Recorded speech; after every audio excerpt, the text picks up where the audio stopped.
Voltamos a apresentar Justiça na Tarde. Justiça na Tarde Debate. Pois bem, são 15 horas mais 5 minutos. Vamos nós, a partir de agora, iniciando o nosso debate dentro do Justiça na Tarde. E o assunto que hoje nós vamos estar abordando está relacionado com o Conselho Tutelar. É evidente que muitos conhecem, portanto, aí essa instituição. Muitos também conhecem a sua importância, mas também tem muitos que também não sabem para que serve o Conselho Tutelar e também a sua importância. E é nesse sentido levar o esclarecimento para você que está sempre sintonizado, nos acompanhando pela 104,7 FM, como também nos acompanhando pelo canal da Rádio Justiça no YouTube.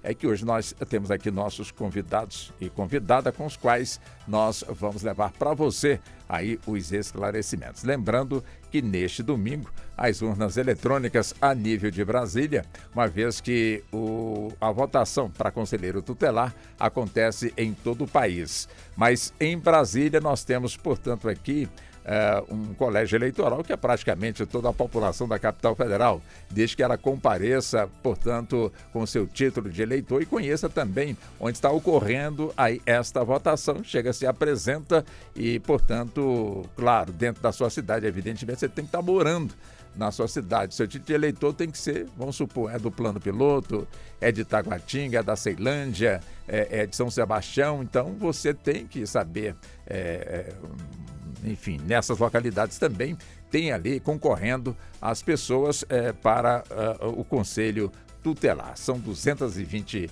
vagas para conselheiros e conselheiras titulares, como também para suplentes, são 440 vagas. Então vamos nós, a partir de agora, conversando com os nossos convidados, primeiro cumprimentando, portanto, nossos convidados e convidado. Começa com a doutora Hanna Gomes, ela que é advogada, criminalista, é professora. Doutora Hanna, seja muito bem-vinda, muito boa tarde para a senhora. Boa tarde, Walter, boa tarde a todos. Essa audiência é um tema muito importante que a gente precisa debater e eu agradeço a oportunidade, principalmente de estar aqui com os meus colegas de profissão. Muito obrigado, a senhora, pela gentileza. Deixa eu também cumprimentar o doutor Wellington Carvalho da Silva, também é professor, advogado, especialista no Estatuto da Criança e do Adolescente, o ECA, né, doutor Wellington? Também seja muito bem-vindo, muito boa tarde. Boa tarde, Walter, boa tarde aos ouvintes. Sucesso, cumprimentos e saudações a todos aqui os presentes, aos colegas, a doutora Hanna, também o doutor Gustavo. ECA é um tema de suma importância para a sociedade como um todo. Um prazer aqui debater não só o conselho, mas todas as nuances a respeito. Perfeito. Deixa eu também cumprimentar o doutor Gustavo Henrique. Ele é o presidente da Associação de Conselheiros e Conselheiras Titulares aqui da Capital Federal e do Fórum Colegiado Nacional de Conselheiros Tutelares. Doutor Gustavo, também seja muito bem-vindo. Muito boa tarde para o senhor. Obrigado, Walter. Uma boa tarde aos ouvintes, né? O pessoal que está nos assistindo aí nas redes sociais, no YouTube. É um prazer estar aqui mais uma vez e espero contribuir nesse debate e ampliar a discussão sobre o Conselho. Acho que a gente está num momento importante, muito o que vocês estão fazendo assim, pelo Conselho é de extrema... repetir, né, a palavra importância, né? Acho que a importância traduz esse momento.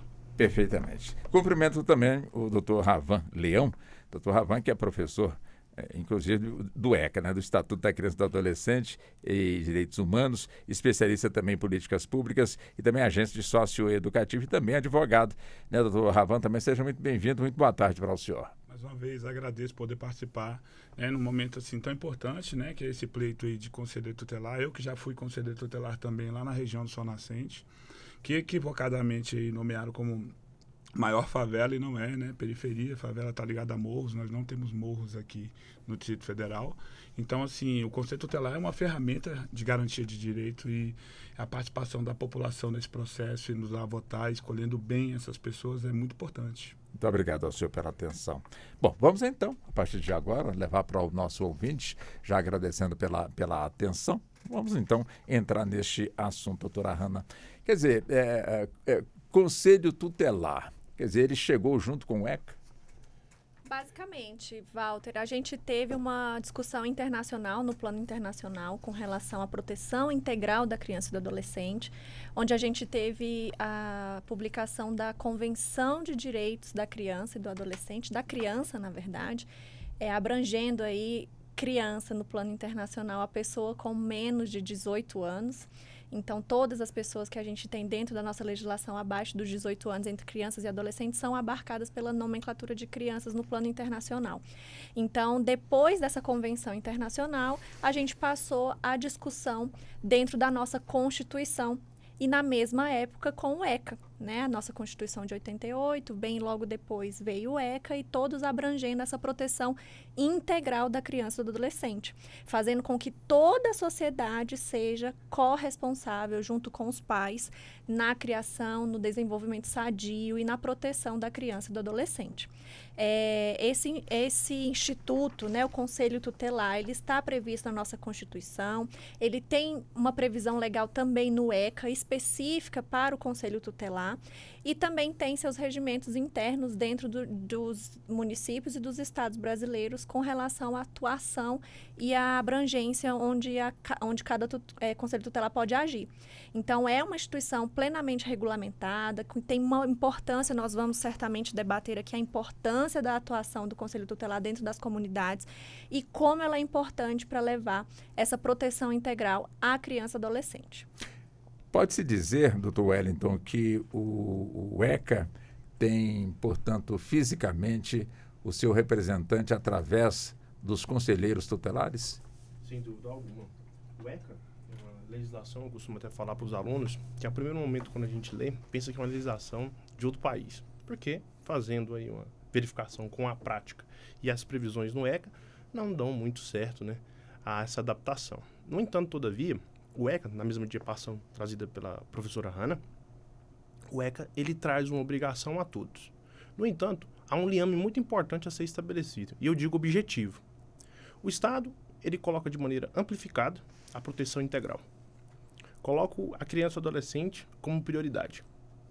E ele separa competências, inclusive até a legislativa, que é concorrente. Não vai ser apenas a União, mas sim os estados e os municípios legislando sobre a matéria. No entanto, todavia, a sociedade ela também faz parte dessa equação.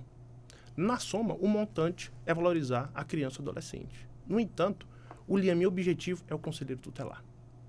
O conselheiro tutelar ele vai ser esse viés que vai conseguir navegar entre as previsões legislativas, a hermenêutica propriamente dita, e a sociedade.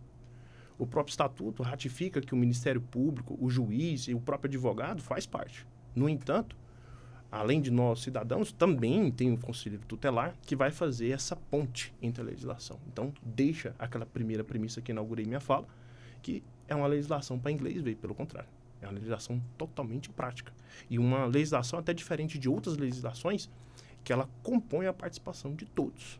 E o ECA, o legislador, conforme até foi falado, em 1990 tivemos o ECA, em julho, completou agora 33 anos. De lá para cá, a sociedade foi desafiada pelo legislador a pensar sobre. Porque a responsabilidade agora ela foi dividida. Eu diria que ela foi até pulverizada. Não é mais só uma responsabilidade do Estado. A responsabilidade é da família. Abandonou-se até pela doutrina aquele conceito da família tradicional sendo exemplar a todo o país. Não, agora a gente tem diversos outros modelos de família. Então, não é só da família, é de todos. Da polícia, é do próprio conselheiro, é do juiz, é do promotor de justiça, de todos. Então, o ECA, eu diria que é uma legislação, apesar de estarmos no futuro, 2023, mas é um padrão a ser alcançado. É uma realidade a ser alcançada. Ou seja, de tamanha modernidade do legislador quando instituiu o ECA, que veio aí logo após o momento de promulgação da 88, que é bem próximo, né? 87, a parte deliberativa, 88, a promulgação, e em 90, julho de 90, dia 13, propriamente dito, o ECA. Agora, doutor Gustavo, quando chegou o ECA, muita gente, claro, né, de forma equivocada, evidentemente, reconhecia no ECA aquela questão de que os pais não poderiam mais educar os filhos do seu jeito, né? E muitos aprendiam a educar os filhos do jeito dos seus pais ou dos seus avós. Muito se falava em castigos severos e outras questões maiores, quando na realidade o ECA chegou justamente para dar uma proteção, portanto, aí às nossas crianças. Mas a questão é justamente essa, a questão dos conselhos tutelares. A população, de alguma forma, ela conhece bem a finalidade de um conselho tutelar? Bom, infelizmente não. Acho que a resposta ela tem que ser bem objetiva, mas ela precisa ser construída agora o porquê desse não. Um dos principais papéis do Conselho Tutelar é a requisição de serviço público, né? Então, a gente tem, para além disso, a fiscalização, né? Não diretamente, mas a fiscalização da efetividade daquela política pública, chegando na fase final desse processo com ajudando na elaboração da proposta orçamentária, né, em relação à criança e ao adolescente. Então, se o nosso principal papel é esse, é natural que as prefeituras, os governos, né, os estados, não façam o investimento devido no Conselho Tutelar. Então, hoje, por exemplo, eu ainda tenho um Conselho Tutelar onde só tem o colegiado trabalhando. Eu não tenho uma estrutura administrativa em torno desse colegiado. E é um engano, né, que a gente tem. Então, assim, enquanto a gente não atingir esse patamar de investimento dentro desse órgão, que é extremamente importante nessa construção, infelizmente a gente não vai conseguir atingir esse objetivo. E uma das formas de investimento seria uma campanha massiva junto à população das nossas atribuições. Porque, como você trouxe na sua fala, Walter, a gente ainda vem de uma cultura, até mesmo porque a gente tem pessoas que nasceram antes do ECA e pessoas que nasceram depois do ECA. Então, as pessoas que nasceram antes do ECA, principalmente, ainda tem aquela identidade do conselheiro ligada ao comissário de menores, né? Então, a gente tem uma ideia mais repressiva do Conselho Tutelar e que não é o nosso papel. O nosso papel é zelar pelo cumprimento dos direitos da criança e do adolescente. Então, a gente está ali na ideia de proteção, não a proteção em si, mas na ideia de proteção. Então, a gente está caminhando para isso e a passos largos, né? Porque até 1988 a gente enxergava a criança como objeto de direitos, né? Passando ali pelas fases, nessa última fase, como objeto de direitos. Como sujeito de direitos, a gente tem apenas 33 anos e a gente está caminhando a passos largos para conseguir, como disse o doutor anteriormente à minha fala, num futuro breve, a gente ter a plenitude do Estatuto da Criança e do Adolescente sendo aplicada e o reconhecimento do Conselho Tutelar e dos conselheiros e conselheiras tutelares naquele papel que é primordial junto à sociedade, o elo de ligação entre a população e a política pública, tanto na transformação quanto no usufruto daquela política. Entendo.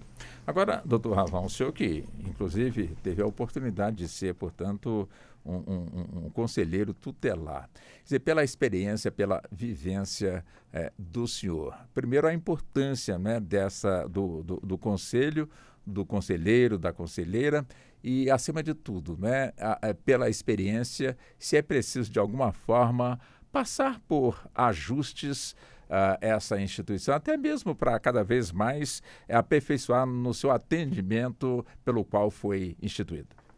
Inicialmente, né, o Conselho Tutelar, reforçando tudo que foi dito aqui pelos colegas, ele é alguém que transforma a lei em realidade, né? Mas essa transformação não é porque ele faz a quadra de esporte, ele não faz o teatro, mas ele tem o poder e o dever de fiscalizar para quem tem o dever de fazer. Um exemplo, vou citar a Ceilândia. Nós temos mais de 250 praças em Ceilândia.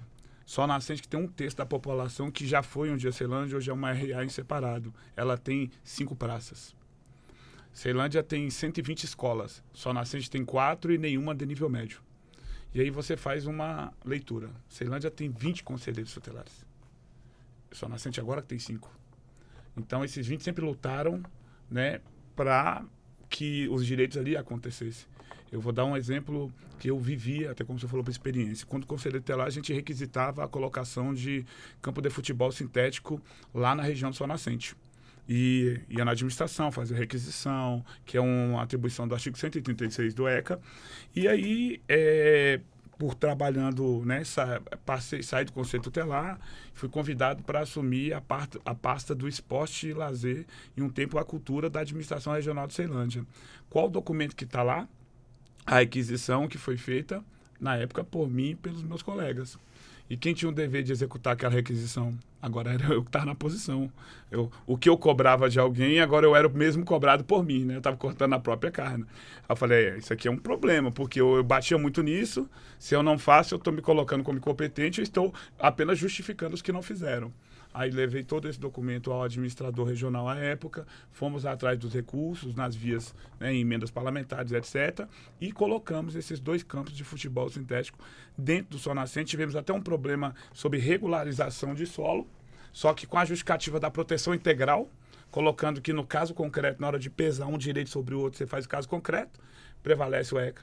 Lá já tinha uma escola, e aí mesmo sem regularizar a terra, a gente colocou o direito ao lazer. Porque eu não posso esperar 20 anos para regularizar, sendo que o direito é agora, né? Então, a importância do conceito tutelar é capacitação, entender a normativa, proatividade, né? Controle emocional. Hoje, nós temos uma prova em muitos lugares do país, temos um curso de formação que melhorou bastante. Tem alguns lugares do país que tem até exame de psicotécnico, que eu acho que é uma coisa muito importante, que é uma avaliação psicológica para ver se aquele profissional de fato tem suporte psicológico para estar nessa missão. Eu falo com vivência aqui, eu fui policial militar em Minas Gerais. Os momentos mais duros que eu já vivi não foi ouvir tiro vindo na minha direção enquanto policial, foi atender vítima no Conselho Tutelar. Era o momento mais difícil de decidir, muito difícil. Porque você está desarmado, você está sem ação, você não tem a ferramenta e ali está uma vítima sangrando, com fome. Então, o Conselho Tutelar precisa de capacitação e, como o próprio colega Gustavo, hoje que representa a associação, sabe, estrutura um veículo, um motorista, né, um pessoal administrativo que consegue construir um documento com rapidez e também que o Conselho Tutelar fortaleça a autonomia, para encerrar aqui minha fala, no sentido de que essa autonomia, o Conselho Tutelar, ele não é subordinado ao Ministério Público. Ele não é. O nosso país, com todo respeito, né, ao gigante Ministério Público brasileiro, eu tenho vários amigos promotores, mas o Poder Executivo ele carrega o que jocosamente alguns chamam de síndrome do vira-lata.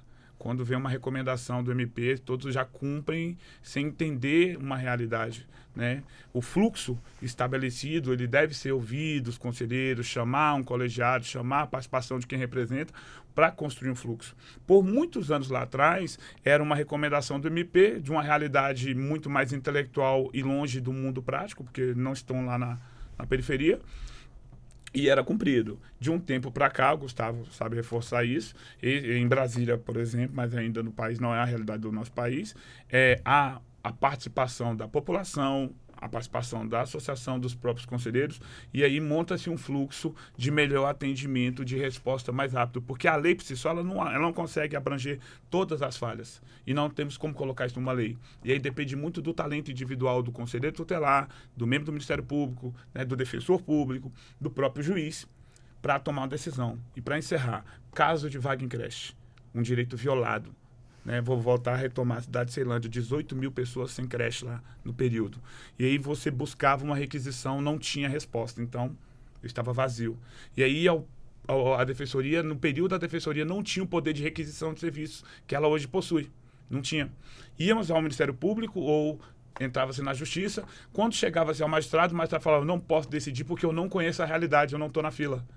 E se eu decidir aqui, eu posso estar sendo injusto com os demais. Então, além dessa vontade de acertar, deve ser uma articulação, uma política integrada, né? Essa proteção integral também remete ao sistema de justiça, né? Ao sistema de garantia de direitos de criança e adolescente. Poder Judiciário, Ministério Público, Defensoria, Polícia, Sistema SUAS, Sistema SINASE, Sistema de Saúde e todos os órgãos públicos para que, de fato, aconteça o direito. Senão, como muitos aqui colocou, pode ficar apenas no plano da lei.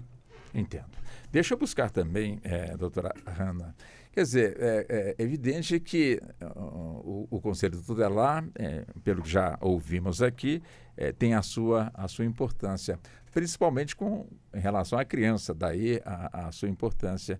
Quer dizer, e para muitos, o Conselho Tutelar é só quando a criança está sofrendo que entra, portanto, em ação o Conselho Tutelar. E eu achei interessante aqui, o doutor Ravan, quando ele faz essa colocação, da preocupação também do conselheiro tutelar ter, assim, uma visão em relação ao bem-estar, portanto, da criança, com creche, escolas e outras questões maiores. Como é que a gente pode também avançar mais nesse ponto? Walter, o trabalho do conselheiro tutelar, ele é um trabalho de formiguinha, ele é um trabalho de pedir para os órgãos públicos, de atendimento individual de crianças e adolescentes, de atendimento de famílias dentro do conselho, muitas vezes sem uma própria estrutura, né? E às vezes a comunidade, a sociedade não vê, né, esse atendimento. Assim como os professores, eu fui professora da educação infantil, a gente percebe que o professor também é uma profissão desvalorizada, porque quando a criança sai daquele núcleo da escola ou do conselho tutelar a partir de um atendimento, ele volta para sua casa e ali a opinião, que é um direito da criança e adolescente, ter voz, ela é ignorada.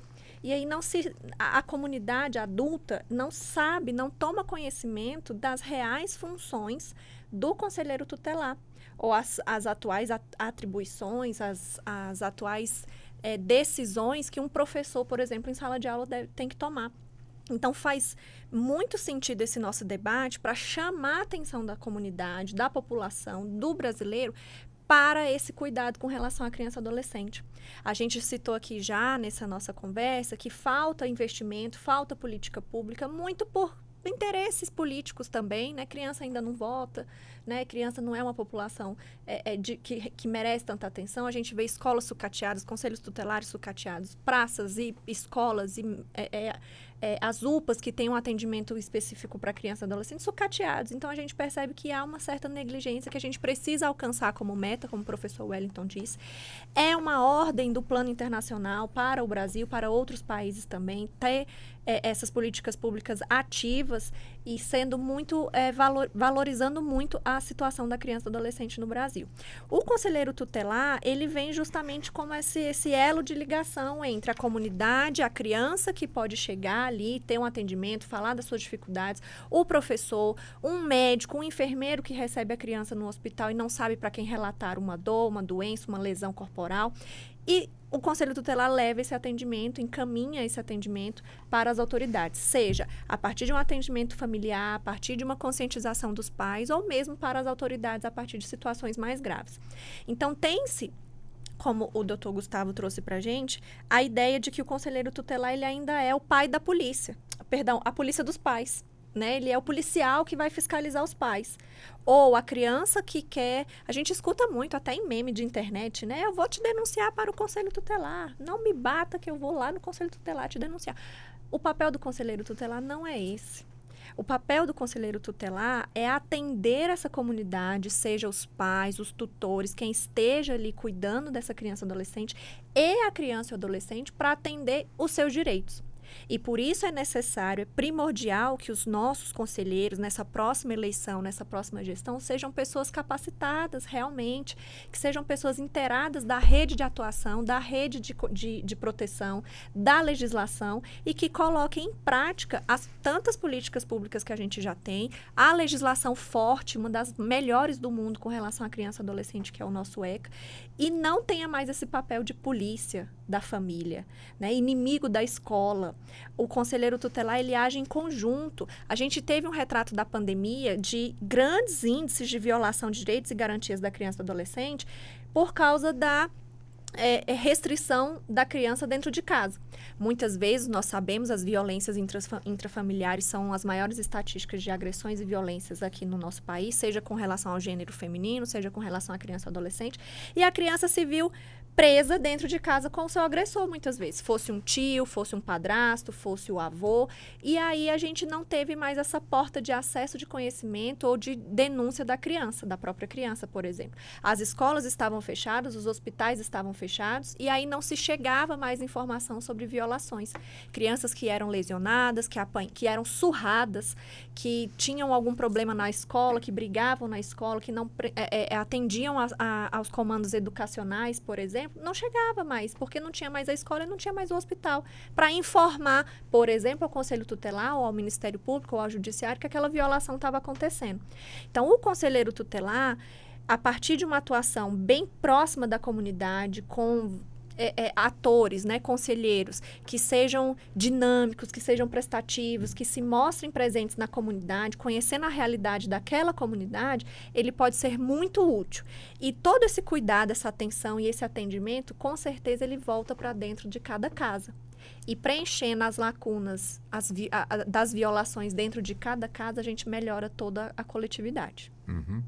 Agora, doutor Wellington, como foi dito, né? Muita gente, por falta de uma informação mais esclarecedora, como disse aqui a doutora Hanna, entendia que os conselheiros tutelares eram os pais dos pais, ou seja, os fiscais, né? Ficar ali, vamos fiscalizar aquele pai ali, será que ele está judiando? Será que ele, de alguma forma, está desrespeitando os direitos dos filhos, alguma coisa nesse sentido, impedindo de ir para a escola, enfim, faltando com o alimento, vamos ficar ali vigiando. Há exemplo também do ECA, que quando foi lançado, sempre o pai não pode mais educar o filho. Quer dizer, em termos de esclarecimentos, né? E de uma informação precisa junto aos pais quando se fala em conselho tutelar, como também em ECA. É preciso investir mais? Muito mais. Para a gente poder analisar essa proposição, é necessário a gente entender a história. Nós tivemos 4 movimentos da atuação do Estado, ou então da falta de atuação do Estado. A primeira era absoluta. O Estado não se preocupava, nem a sociedade preocupava com a criança e o adolescente. A segunda, houve uma preocupação, mas ela foi a nível criminal. Então se punia a criança e o adolescente, inclusive com penas. A terceira já é uma fase tutelar. Como bem dito aqui, a criança e o adolescente ele é um objeto do direito, quase chegando ao conceito de coisa. E agora, a partir de 88, entramos com essa quase absoluta prioridade. Eu digo absoluta porque tem algumas nuances que vão ser elencadas, onde ele é um sujeito de direito. O investimento, e fazendo a análise que a gente tenta alcançar como advogado, é a interpretação autêntica, que é aquela onde o legislador ele queria firmar na lei. Qual que era a intenção do legislador em editar? E uma interpretação autêntica, e já voltada até pela própria sistemática, pega esses fragmentos do ECA, eu consigo enxergar de maneira cristalina que o legislador teve uma primeira preocupação, que é a seguinte: colocar em absoluta prioridade. No entanto, além de ter essa absoluta prioridade, ela vai abarcar no meio social e político tudo. Então, seria mais ou menos o seguinte exemplo, né? Um prefeito, um determinado município. Projeto que ele vai apresentar para ser eleito, ou até mesmo quando ele exercer o cargo dele, talvez não é uma questão estrutural da cidade, uma pavimentação, e sim é as escolas. O único lugar que não pode faltar recurso, a exemplo, é merenda escolar. É assistência, é para o professor.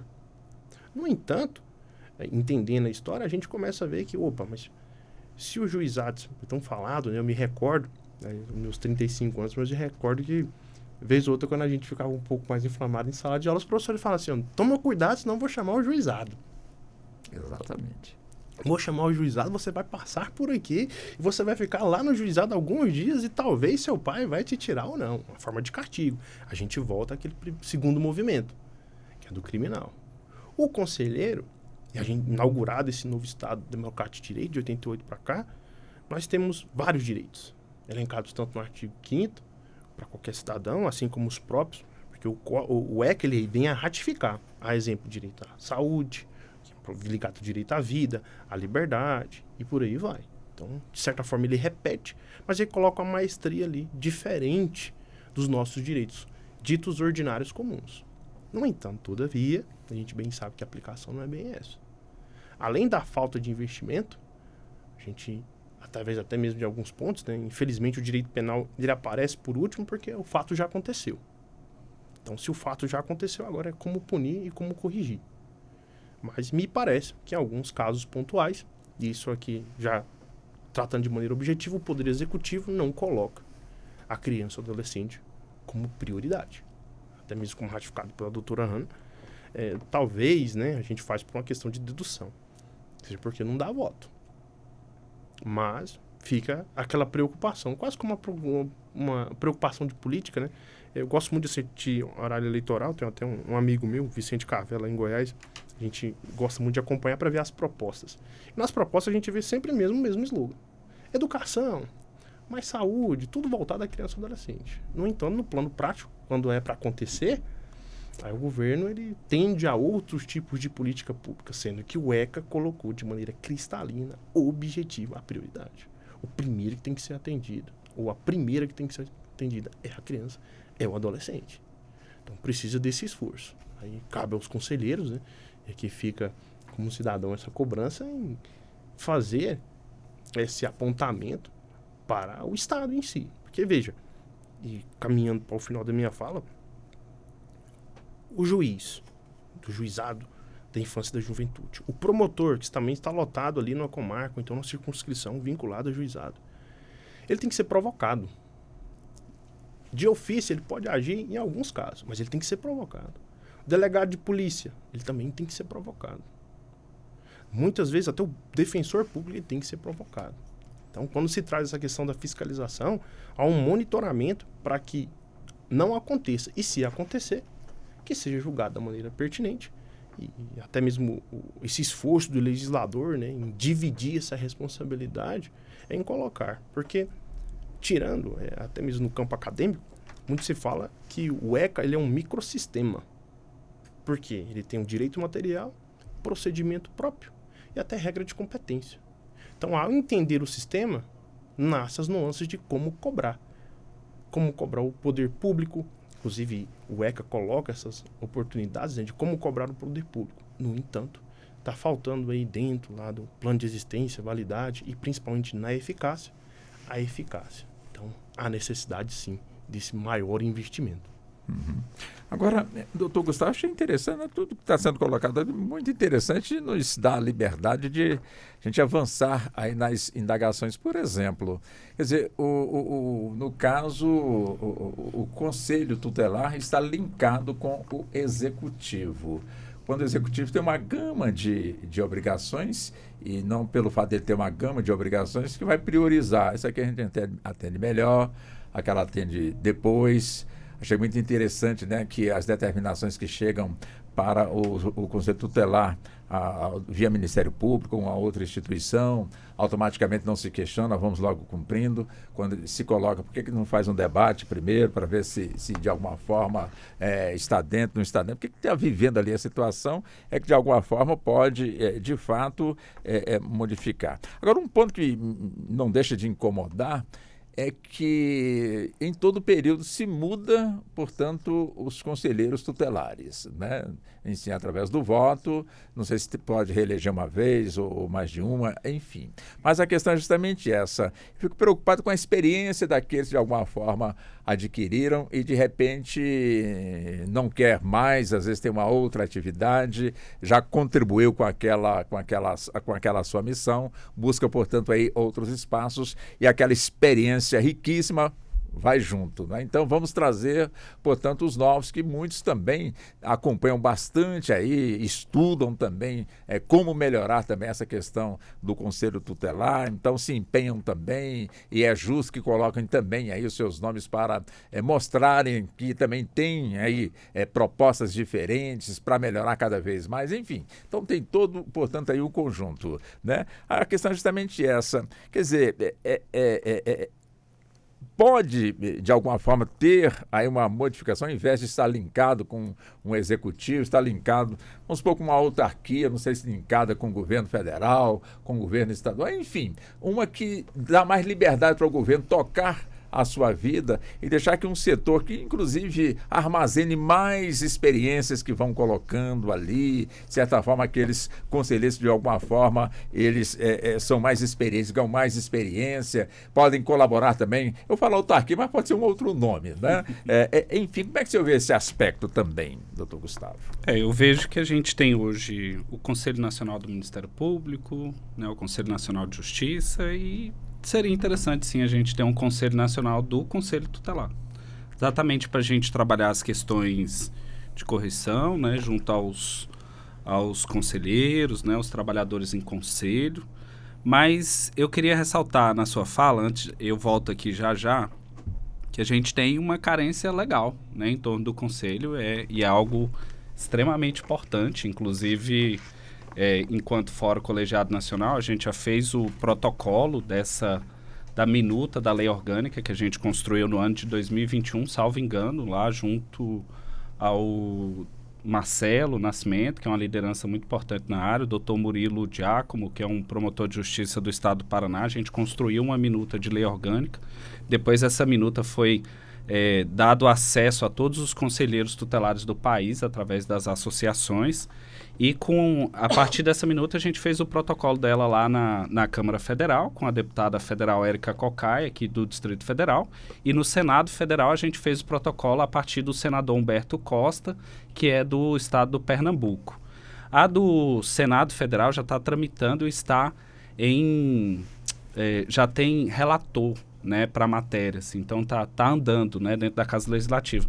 E a previsão da criação dessa lei orgânica do Conselho, exatamente porque dentro do Estatuto, apesar de tentar prever o máximo possível sobre o Conselho, que é uma inovação jurídica, né, poucos artigos que são, do 131 ao 138, eu acho que 37, não sei exatamente quantos são, mas são poucos artigos. É impossível você conseguir prever toda a atuação desse órgão, conseguir prever todas as singularidades, né, todas as particularidades desse órgão. Então, lá dentro do artigo, na parte final do Estatuto da Criança e do Adolescente, tem a previsão da criação no artigo 259, salvo engano, que é a previsão, o dispositivo que tem a previsão da criação, né, dessa lei para tratar do Conselho Tutelar, da atuação, né? Então, voltando nisso, né, vou juntar mais um pontinho aqui para a gente chegar na conclusão.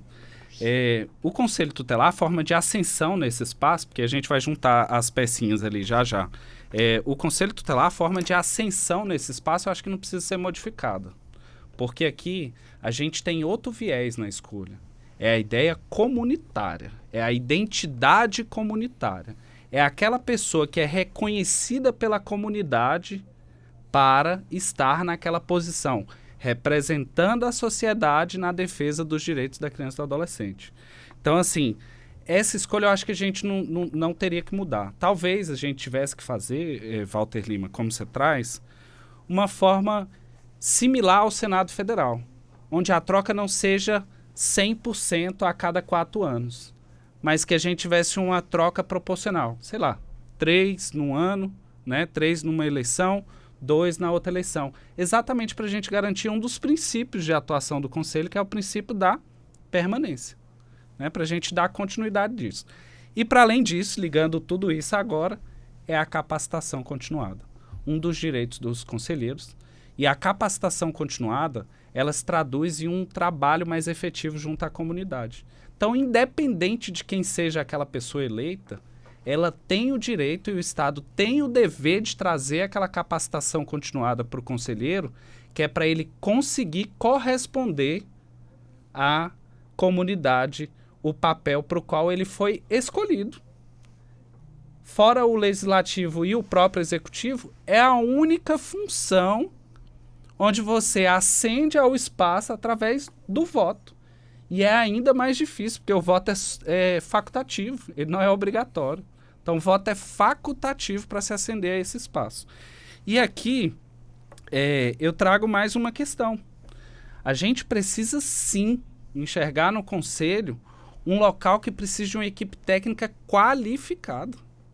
Você já pensou? Pensa comigo, assim, um conselho tutelar onde eu tenho um colegiado que tem essa identidade comunitária, tem esse acesso à comunidade, tem essa vivência, e eu trazer para esse colegiado um corpo técnico formado por advogado, por pedagogo, assistente social e psicólogo. Gente, a gente vai de fato aplicar o Estatuto da Criança e do Adolescente. A gente vai conseguir traduzir em fato aquilo que está previsto em lei. Então, assim, o que a gente precisa hoje é realmente estrutura de trabalho, reconhecimento como um órgão de extrema importância. De extrema importância. E aqui a gente liga tudo. A ausência de previsão legal, a capacitação continuada, que às vezes vai ter município aí no país que vai ter eleição e pronto, só vai se discutir sobre o Conselho Tutelar daqui a 4 anos. Cada um que se vire para ir atrás de uma capacitação, fazer alguma coisa nesse sentido. E o regime democrático. A sua pergunta que foi feita, não sei se pode ser 2, 3, eram 2 vezes, eleição e reeleição. Agora é quantas vezes a comunidade escolher aquela pessoa, ela pode continuar lá naquele espaço.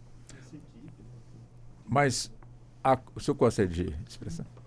Essa equipe ela dá muito certo lá no processo de adoção, Uhum. que é uma exclusividade do ECA. Imagina-se que a adoção, né, sala de aula, a gente vai estudar quando, professor? Né? Na disciplina de família, adoção. Não, a adoção é uma disciplina vinculada ao ECA, exclusiva do ECA. E no processo de adoção tem a equipe multi, que é composta por um psicólogo, um médico, um psicopedagogo, o próprio juiz, o promotor, a defensoria pública, que é o que não acontece na ponta, né, da pirâmide. E aí a gente faz uma pirâmide invertida, porque a base ela é muito maior. Aí fica o conselheiro. Aí, como se trata de um microsistema, tem vários viés que são legais e viés sociais. Então, precisa tanto daquele que tem um apoio pedagógico, quanto aquele que tem um apoio jurídico, né, para chegar à concretude. E o mais interessante, o próprio ECA coloca uma questão municipal. Exatamente. Municipal, Para a né? compreensão da realidade de fato Isso, naquele espaço, assim, né? municipal. Assim, ele vai fazendo um recorte por território mesmo, assim.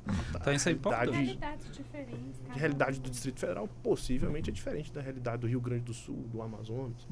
Mas aqui tem muita violação de direito. Sim, não, mas Muitíssima a gente violação nem de fala direito. de que não haveria, mas sim que cada comunidade, aqui no caso do Distrito Federal, por exemplo, cada região administrativa tem uma realidade completamente diferente. Sim, E perdão. que aí cada agente comunitário ali, traduzido na pessoa do conselheiro, que não é assistência social e não é Exatamente. agente comunitário, ele teria essa vivência. Ele vai conhecer as necessidades daquela população infanto-juvenil. E Ravan e Walter, a tamanha é a preocupação que aqui no Distrito Federal costuma ser a ponta.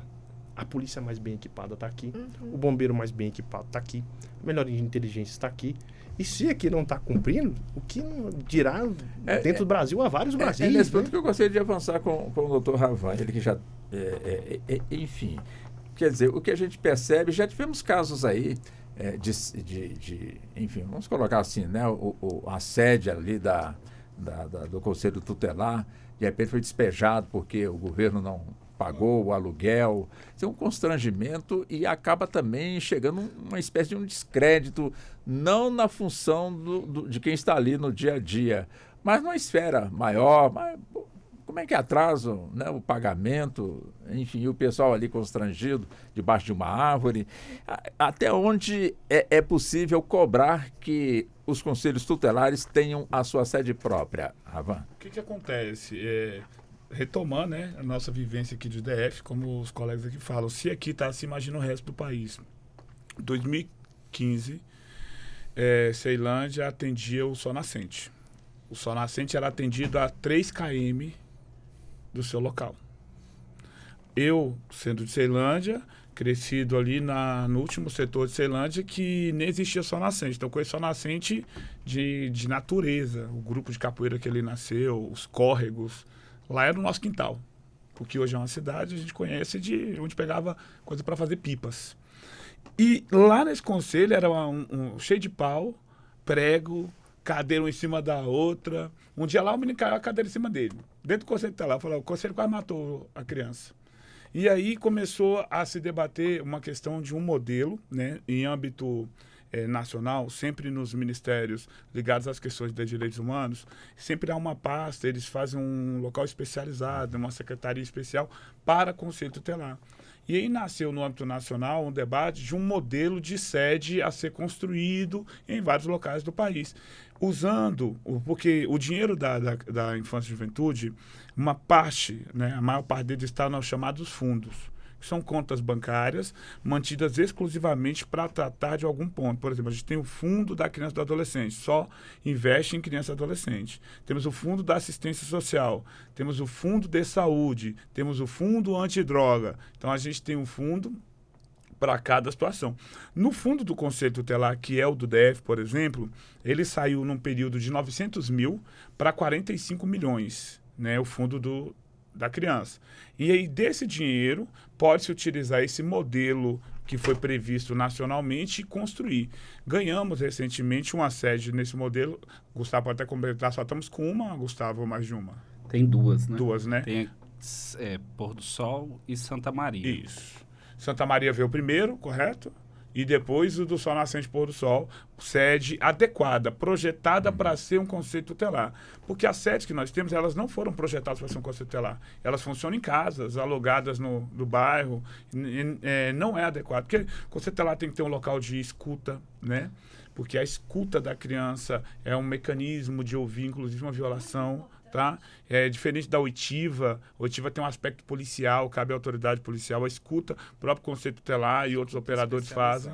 Né? Temos uma diferencinha sobre isso. E, como o próprio colega Gustavo coloca, nós temos o dinheiro no fundo, 45 milhões no DF, por exemplo. Cada município, cada cidade tem de ter esse dinheiro. Recentemente eu estive no município... E esse dinheiro vem de onde? Esse dinheiro vem de loteria, de doações e também de multas aplicadas a violações de direitos, né? Por exemplo, uma empresa violou um direito e foi mudado em 2 milhões. Esses 2 milhões vai colocar lá no fundo, porque tem um viés coletivo de aplicar esse dinheiro. Do imposto de renda também. E do imposto de renda. A pessoa pode, quando vai fazer a declaração do imposto de renda, destinar uma porcentagem, não sei qual é essa porcentagem aqui agora, até para acho que mas é importante, e encaminhar para esses fundos. E aí, inclusive, existe esse sistema dentro da Secretaria Nacional dos Direitos da Criança e do Adolescente de identificação por município, assim, qual a possibilidade de arrecadação do fundo e o que está arrecadando. Então, o que a gente precisa? De campanha massiva e talvez até o treinamento dos contadores, né, que fazem essas declarações. Então, para a gente conseguir ampliar esse investimento dentro dos conselhos. Ó. E aí, essa sede, além de ter um local de escuta, tem que ter um modelo de brinquedoteca. Vou falar um exemplo. Sol Nascente, 3 da manhã, mãe trabalhando, denúncia de criança, a gente vai lá, olha que coisa. Aí vem com a polícia, num ambiente que por vezes tem um domínio criminal, e por você ser do bairro, eu falar que eu moro em Ceilândia, cresci em Ceilândia, eu não conheço ninguém que é envolvido com delinquência, sou mentiroso. Vários lá que, infelizmente, ascenderam no mundo criminal estudaram comigo quando criança. E aí eu venho com a polícia, entro naquele bairro, entro naquela casa, um dever de garantir aquele direito, a gente rompe portão, entra junto com a polícia, pega a criança e vai. Depois eu estou andando com o veículo do conceito tutelar e dá aquela mão, né? Sempre aquelas pessoas envolvidas com a criminalidade. E aí, conselheiro, precisa vir com a polícia não. O problema aqui no bairro, você chama a gente, aqui não tem que chamar a polícia. Aí você entra no dever ético de ter que chamar a segurança pública. Ao mesmo tempo, nasce em você um espírito cristão que você fala, de repente, Deus está usando esse bandido para falar comigo. Da próxima, talvez eu morra. Imagina a mente do conselheiro por não ter um prédio adequado para ouvir uma brinquedoteca, um alimento. 3 da manhã a criança fala, estou com fome. Eu não tinha uma estrutura de Estado para dar um alimento. E aí, por ser comunitário, é aquela hora que você conhece o dono da padaria, o dono do quiosque, por isso a importância comunitária do conceito tutelar. E a preocupação com essa estrutura vem do poder público, que ele sempre tem uma secretaria de Estado ou de município que vai ter que arcar com todos os recursos do conselho. E essa secretaria tem um servidorismo, mas ele não é especializado para o conselho tutelar. Então, uma saída importante, além do prédio, é criar-se uma carreira de servidores que atuem no conselho tutelar. Um psicólogo, um pedagogo, um administrativo, um motorista, que aí sim ele é um servidor, ele tem uma carreira, ele é técnico para aquilo. Porque o próprio STF bateu numa tecla muito importante recente sobre o princípio de democracia participativa. Tentou se colocar no país o conselho tutelar para ter nível superior. Esse nível superior para o conselho tutelar, ele ia gerar uma tecnicidade para dentro do conselho que não se quer. Essa tecnicidade e talvez um método burocrático hoje, que a gente já tem nos órgãos públicos, nós já temos em centenas de órgãos públicos isso. Porque quando eu trago para o nível intelectual o servidorismo, ele trabalha muito vinculado 100% à lei. E o Conselho Tutelar, o STF foi tão sensível que o STF falou, não, é vedado exigir para o Conselho Tutelar nível superior. Porque eu quero o Conselho Tutelar alguém aguerrido, alguém comunitário, alguém da comunidade, que vai ter o mínimo de conhecimento, porque ele vai precisar comprovar de outra forma a experiência ou por prova, e capacitação. Porque se eu trago alguém extremamente técnico, ele vai ter pouca condição de estar na ponta. É mais ou menos formar assistentes sociais que nunca entraram em periferia, psicólogos que nunca frequentaram algum local de saúde mental, advogados que não conhecem o fórum, que é difícil, não é fácil. E acontece. Eu falo que eu mesmo me formei em Direito, não tinha feito o estágio como deveria fazer à época. Primeira vez que eu fui no fórum, fingindo que sabia tudo do fórum, tive que ir no vigilante lá e falar, onde que é a vara criminal? Ou seja, você não pode somente vestir uma indumentária de conselheiro tutelar, de promotor, de juiz. Você tem que ser e viver isso. Então, não basta ter um prédio, temos de onde ter esse prédio, temos recursos, temos plantas, né? Mas a pressão popular por meio do conselho tutelar é importantíssima, porque ele foi eleito. Ele é escolhido pela população local. Então, ele é um representante daquela comunidade local para a defesa desse direito de criança e adolescente. Então, ele é obrigado a fazer barulho. O conselho tutelar, ele faz barulho não gritando, né? Porque o pior do que o que grita é o silêncio de quem é bom. Então essa é uma situação. Vamos fazer o seguinte, nosso tempo está fechando. Eu vou dar um minutinho só para a gente arrematar o que foi dito até agora. Depois na segunda hora, a gente volta com outros temas ou voltamos também com este. Um minutinho, doutora Hanna.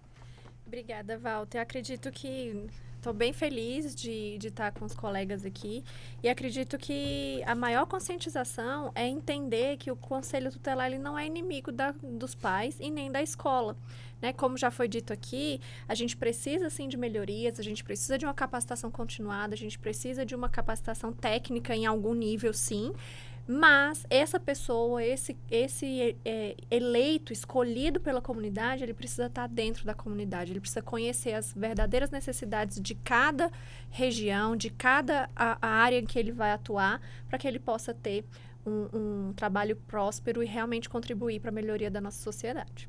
Doutor Wellington, também um minutinho para a gente dar uma arrematada do que foi dito agora, só fica à vontade. Perfeito. Apenas ratificar que existe lei boa.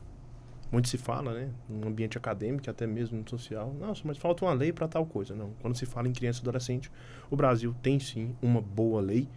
No entanto, está faltando agora é aplicar essa lei. Então, já superado, restando aí a responsabilidade minha e de todos, cumprir essa lei. Então, o ECA é uma legislação atual, moderna e, repito, ao ser alcançada na sua plenitude.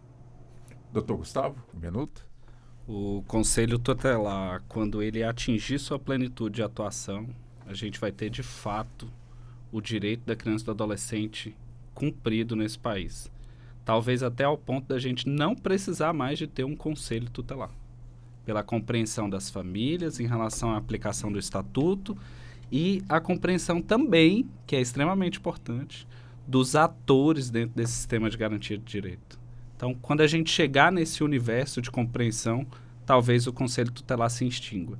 Mas até lá tem uma caminhada muito longa, muito dura, e cabe a gente, a cada dia, fazer com que cada vez mais pessoas entendam melhor a aplicação desse instituto, né, jurídico, para que a gente consiga, de fato, chegar lá na garantia efetiva dos direitos da criança e do adolescente, sob a doutrina da proteção integral, sob a égide da prioridade absoluta.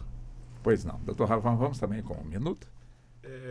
Né, validar tudo que foi falado aqui pelos colegas, né? A gente precisa, de fato, efetivar. E aqui eu convoco toda a população brasileira, né, os ouvintes dessa rádio que prestam um gigante trabalho social, que domingo, dia 1º, logo cedo ali, ó, vá lá, contribua para a defesa das crianças e do adolescente, vote, escolha o seu conselheiro, não porque ele é de uma ideologia A, ideologia B, porque ele é de uma religião A, de uma religião B, que ele quer levar para direita, para a esquerda.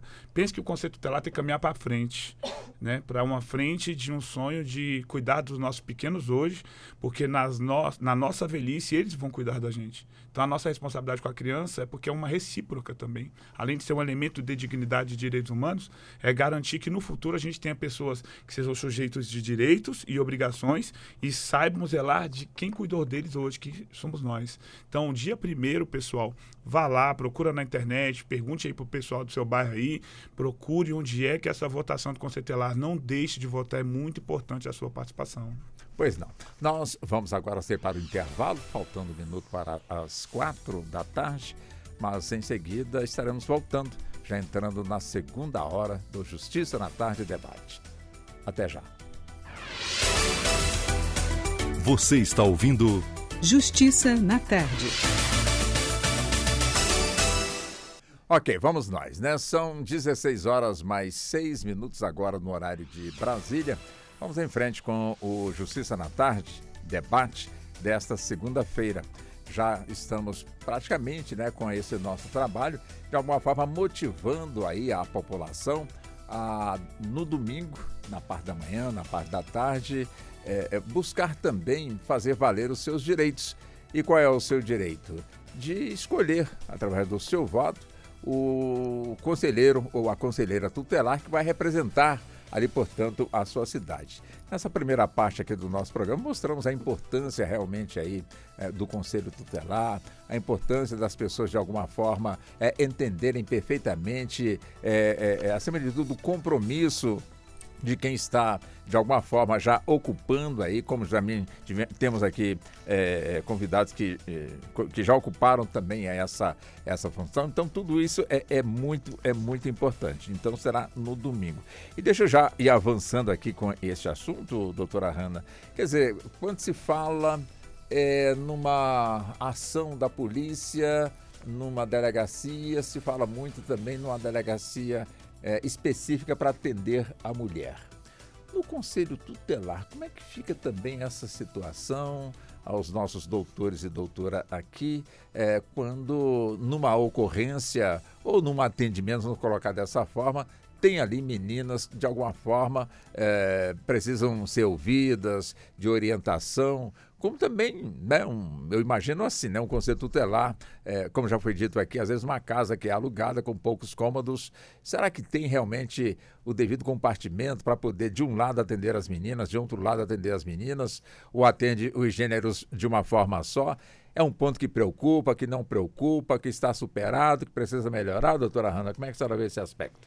Sérgio, a gente já tem uma previsão legal, por exemplo, na Lei Maria da Penha, a situação da equipe multidisciplinar, né, para atendimento específico com relação à violência doméstica familiar contra a mulher. E nós temos essa orientação interna também a partir do juizado da Vara da Infância e da Juventude, de que crianças e adolescentes em situação de vulnerabilidade ou, em caso de sendo ela vítima ou autora de um ato infracional, deva ser escutada, deva ser ouvida a partir de uma equipe multidisciplinar. E não diretamente ali num banco seco, né, sentado ali na frente do juiz, na frente da autoridade policial, na frente de um policial militar, a gente tem a figura da escuta especializada.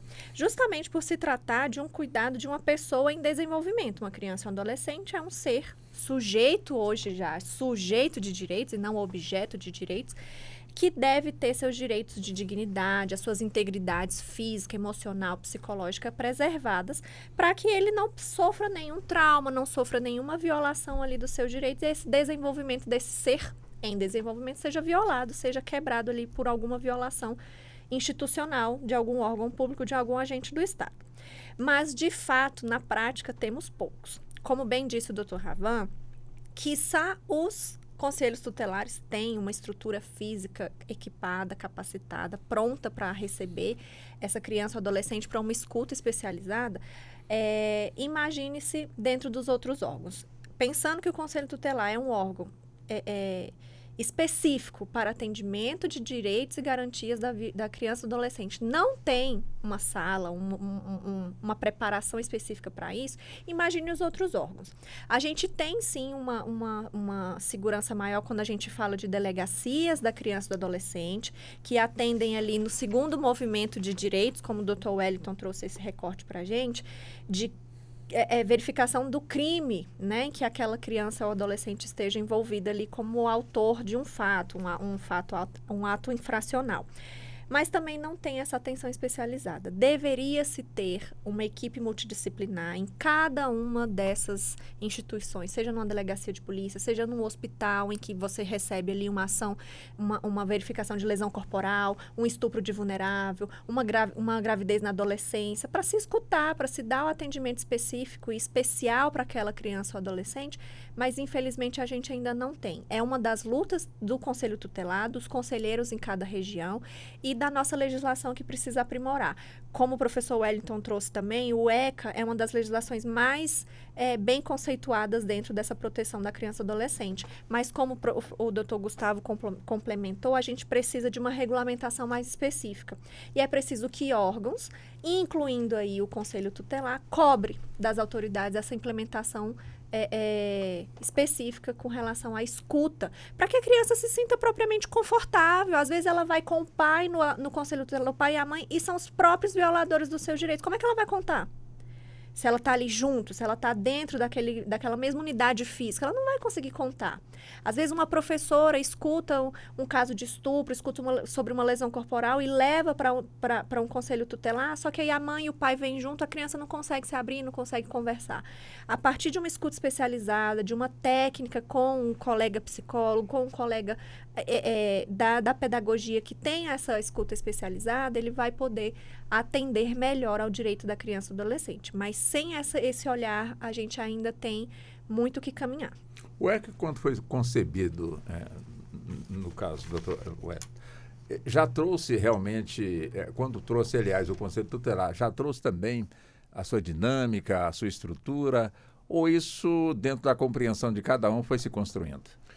Trouxe. E também foi se construindo. Inclusive, o legislador, ele fez isso de propósito. Porque, veja só, se é um microsistema que traz o direito material e o direito processual propriamente dito, o Conselho Tutelar, nessa premissa, né, envolvendo principalmente o ato infracionário, ou então a locação local, veio para poder distinguir. O ECA, por exemplo, faz uma vedação. O adolescente não pode ficar, em momento algum, preso ou recolhido com um preso comum.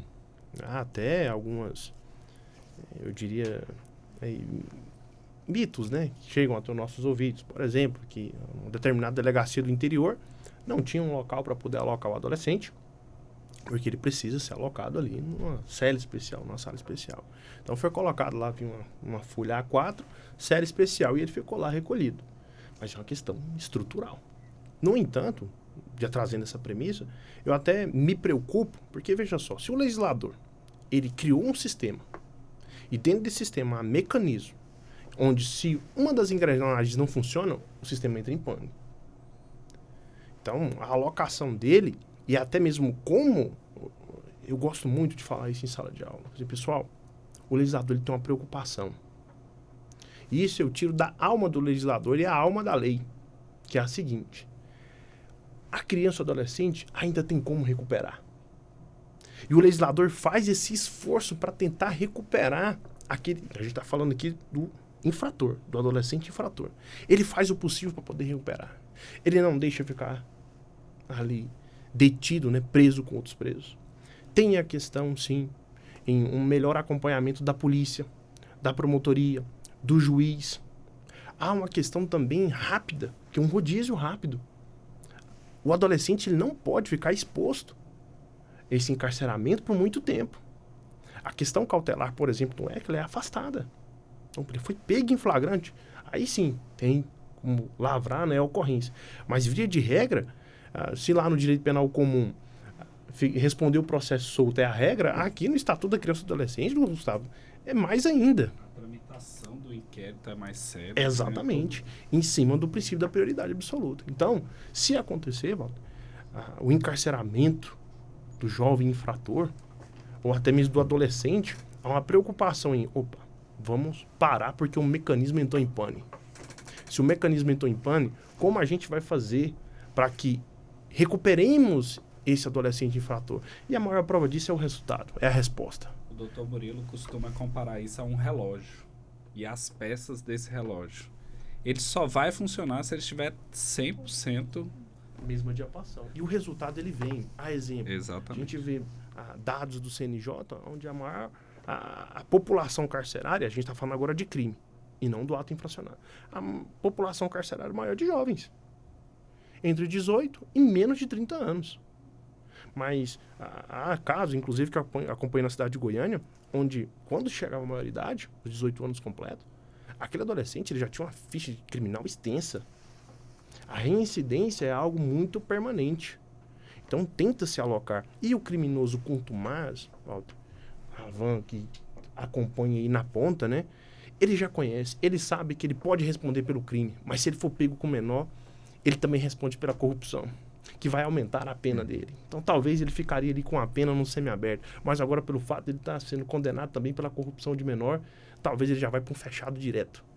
Então, no plano prático, nós temos essa resposta, que infelizmente ela veio. A população carcerária é formada por jovens. No entanto, todavia, me parece, e aqui eu faço uma dedução, os colegas que me corrigem, mas que o poder público, e aqui eu falo o Estado nos 3 poderes, legislativo, executivo e judiciário. Quando acontece a pane, ou como dado aí pelo colega, do Gustavo, quando acontece a pane, o Estado não para poder observar e ver aonde errou. Tem um amigo, que ele é fã, né, eu diria assim, a gente é muito entusiasta com Ponce de Miranda, lá com a teoria do fato jurídico que separa em plano de existência, validade e eficácia. Aí na existência acontece o fato. E o Ponce de Miranda fala, né, existe o mundo dos fatos. Aquilo que for previsto em lei, ou seja, que tiver na norma, que é o chamado suporte fático, se caso nós temos o fato jurídico. O ECA, e quando se lê a primeira vez, até os alunos falam, professor, mas é muito aberta a norma, se pode muita coisa no ECA. Não, mas é de propósito. É como acontece na Maria da Penha, porque lá no início não era tão aberto assim. A norma, quanto mais ela for aberta, no caso do ECA, melhor, porque ela vai alcançar os mais variados tipos. Ou seja, ela vai passar pelo plano da existência, ela vai passar pelo plano da validade e ela vai passar pelo plano da eficácia. E passado pelo plano da eficácia, aconteceu algo dentro dos planos, faz a correção.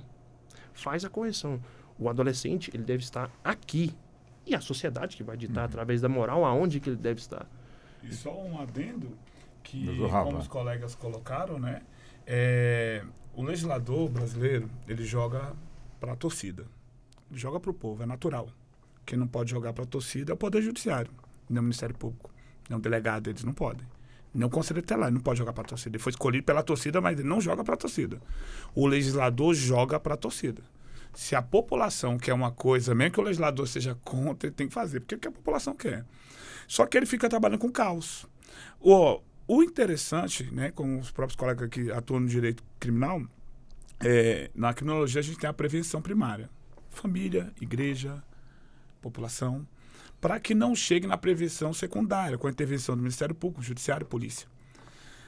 Na hora de especializar o ECA, ele nasce, aí ele precisava de dar uma melhorada em alguns pontos. Ele foi lá e criou a Lei Sinase. Ele falou, olha, eu vou mexer com aquele que está matando, aquele que está roubando, o adolescente comete o ato fracional, eu preciso especializar isso aqui. Aí criou-se a Lei Sinase, uma miniatura da LEP, com todo respeito à dignidade da criança, no caso do adolescente, né? Mas muito parecido com o sistema de execução penal. Nós temos um sistema de execução de medida, especializou-se.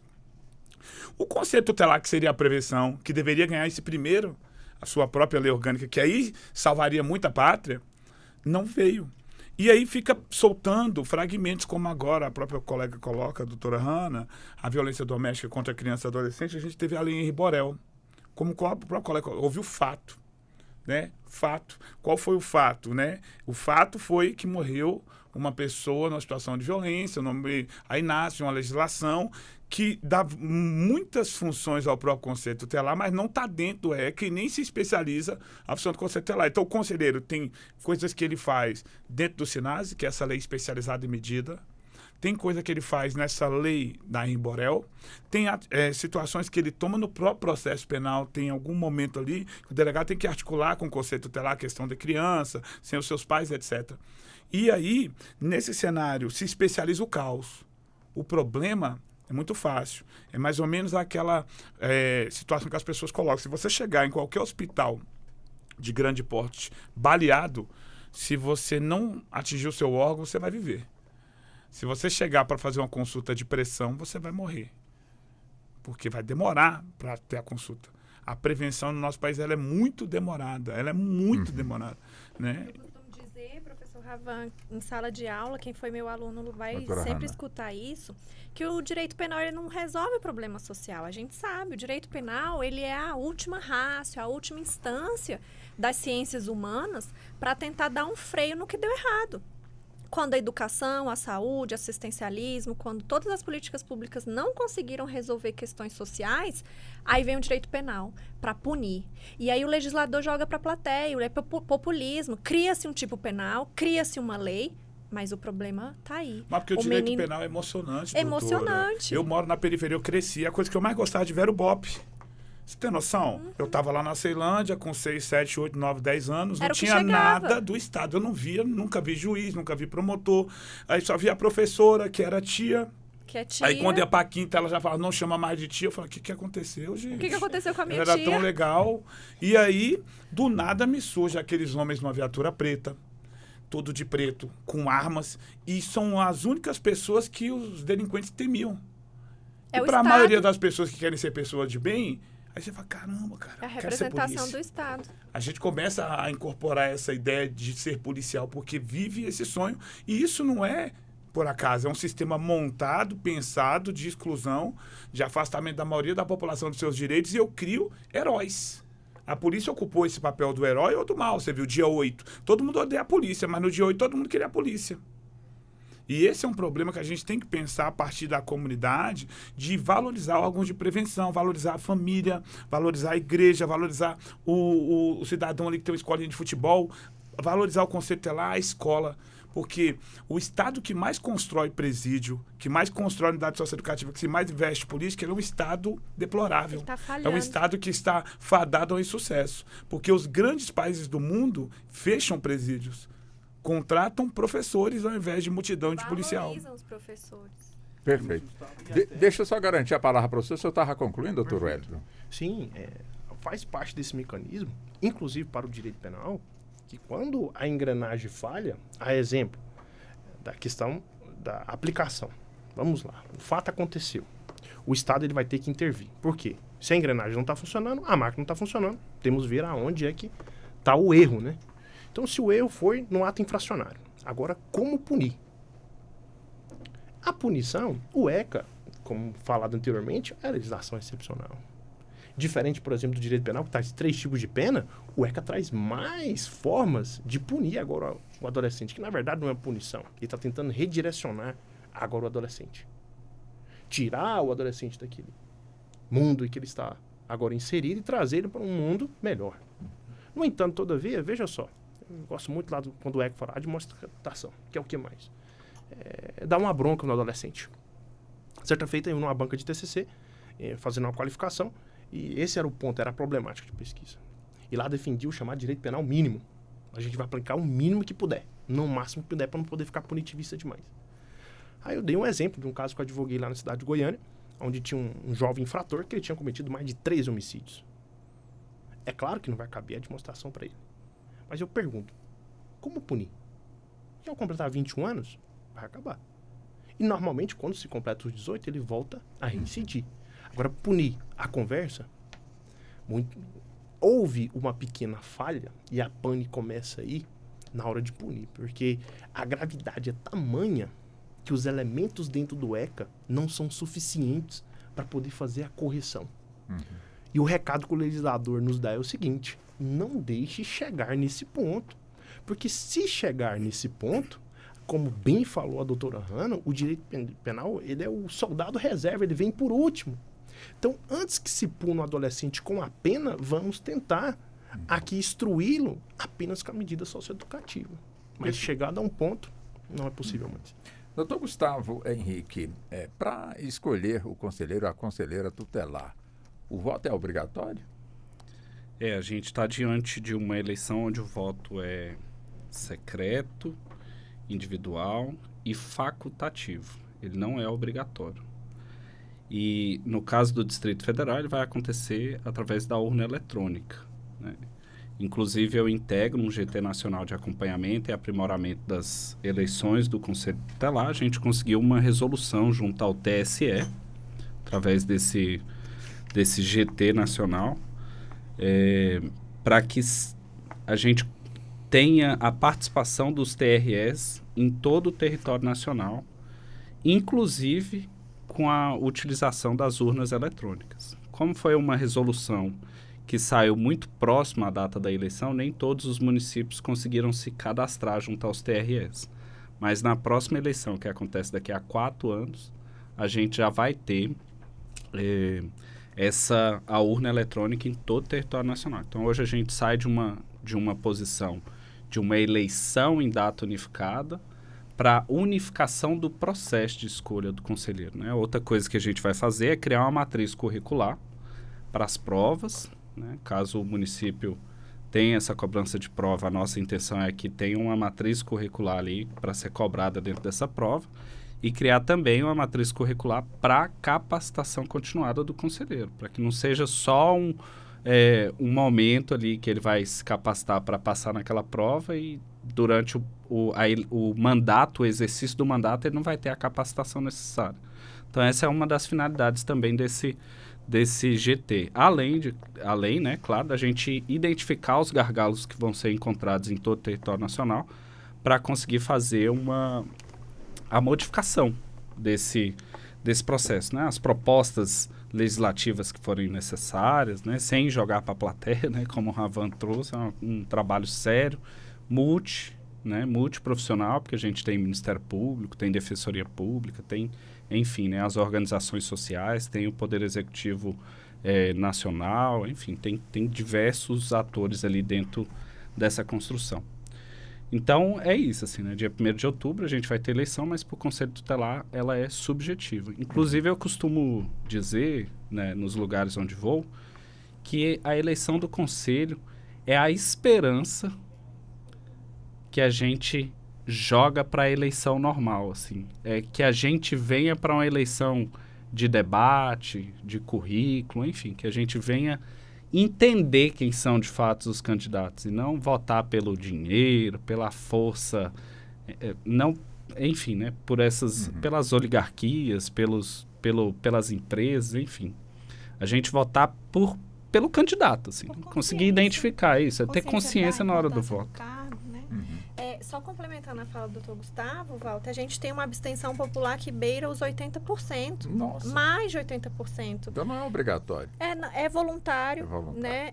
Muita gente pergunta, mas é presencial? Sim, é presencial. Né? É uma eleição comum. É uma eleição comum. Aqui no Distrito Federal vai ser em urnas eletrônicas, então a gente tem que ter o cidadão exercendo o seu direito e a sua obrigação cidadã democrática de ir até o local de votação, conhecer o seu local de votação, porque a gente ainda tem uma diferençazinha. Então, assim, acaba que muitas pessoas, eu tenho esse termômetro que dá muito trabalho, mas é de tão importância, é tão relevante uma escolha de conselheiros capacitados, de um processo seletivo justo, honesto, longe da corrupção, e que a gente possa ter consciência.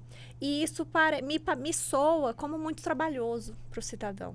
Né? Então, quanto mais a gente bater na tecla da importância do Conselho Tutelar, quanto mais oportunidade de audiências públicas, de debates, de programação até televisiva, que a gente já tem da Secretaria de Justiça, chamando o cidadão para a participação popular, para essa votação, mais a gente vai trazer consciência da importância do Conselho Tutelar e de como é importante cuidar e zelar pelo direito das nossas crianças e adolescentes, para a gente prevenir futuros crimes, por exemplo, para a gente ter uma melhor saúde pública, para a gente ter um meio ambiente mais equilibrado, para a gente ter esses reflexos na sociedade a partir da geração que o conselheiro tutelar estiver cuidando. Dentro desse GT nacional, doutora Hanna, a gente conseguiu fazer com que os órgãos se envolvessem nessa publicidade. Por isso a gente está vendo uma chuva de informações, né?